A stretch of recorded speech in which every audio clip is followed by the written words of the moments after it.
Right, so welcome to Tuesday training. Here we've got T. This is going to be her second time riding Digger. Digger came from a sale and he's had a bit of a rough start in life, I would say. He's about 9, I think. He's about 9, maybe 10. And I think he's been a sporting pony of some kind. He's done some sort of sporting activity.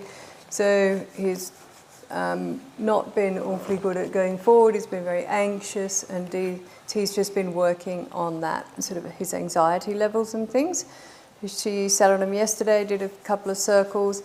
His big thing is not wanting to go forward. When he does go forward, he walks or canters. So we're just trying to calm him down a bit, make his life really predictable for him, and give him some confidence in what's happening. So just tell us what you're doing there, T.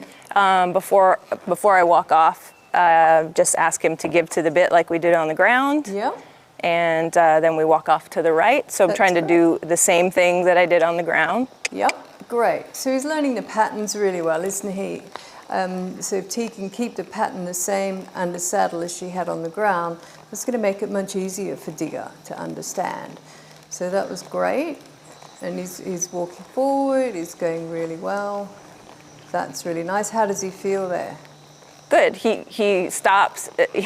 In the beginning, he's kind of like, I don't know what we're going to do. Yeah. So he just kind of stops. And as soon as, I think just like we did on the ground, once he figures out what we're doing, he's happy to do it. But he doesn't really know, and that worries him.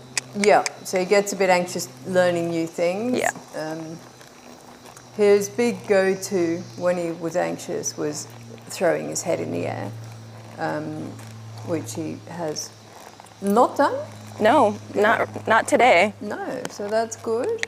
And so just making his life as predictable as possible. So being a sporting pony, or I'm not quite sure what sort of sport he did, but could have been anything really. T thinks he also wore a tie down, which would make him probably toss his head more than other horses.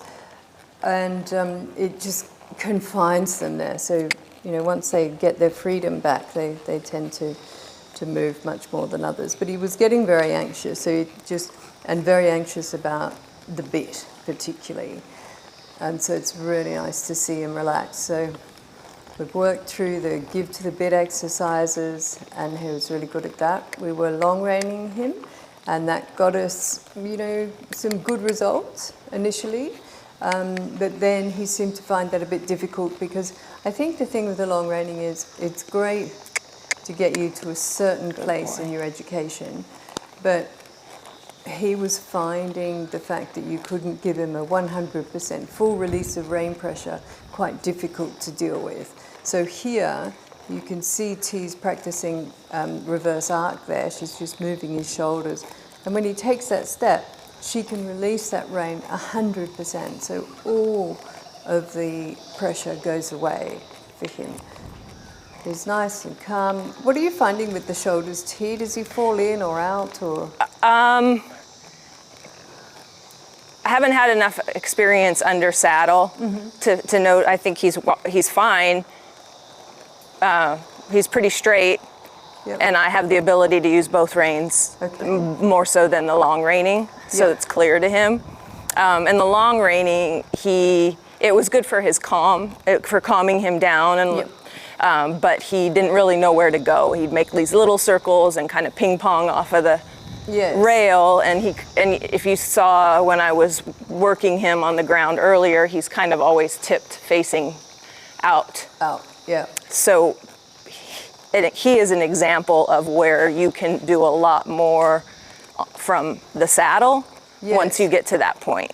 The fine tuning. And his reverse arc is beautiful and very light, and more so than Toast, who I've been riding really well. Can get 1 or 2 steps. He's light, and we could probably go across the whole round pen. So that's really good. But just getting him to also just follow his nose and not lead with his shoulders. Okay. That was be from I would say, operating in a tie down. Yeah. Where the nose wasn't necessarily, it didn't necessarily go nose, shoulders, hips. Kind of Right. just went all horse. Yeah, right. That also comes from that sort of neck reining, doesn't it? Where you're pretty much separating the part of the horse out, the neck and the head, and riding that, if you're neck reining in that way, Yeah. when it's not taught properly, the horse tends to push a shoulder over and lean into that and tilt their head. So this is good. Teaching him reverse arc is actually teaching him shoulder control, and you're not really dealing with his head and neck, which you are in neck reining. Good boy. And that's the other thing we found just recently, just before getting on. T was doing some advanced inside turns with him, and she slowed herself down and really broke the lesson down so that he could see the different parts or work out which part she was talking to. So she moved his hips away, and she moved his nose towards her, then she moved his shoulder away, and then she moved his hips forward. And once she really broke that down, he really relaxed and he understood that pattern. So that was really helpful for him. And now we're doing the same thing here. You know, it's all about foundation training, but he's got to get confident with each piece of the training before you move on. So she's not jumping on and trying to get him to do circles at trot. She's doing it at walk. Let's get it at walk first. There's no point in going to trot if you can't do it in walk. Boy.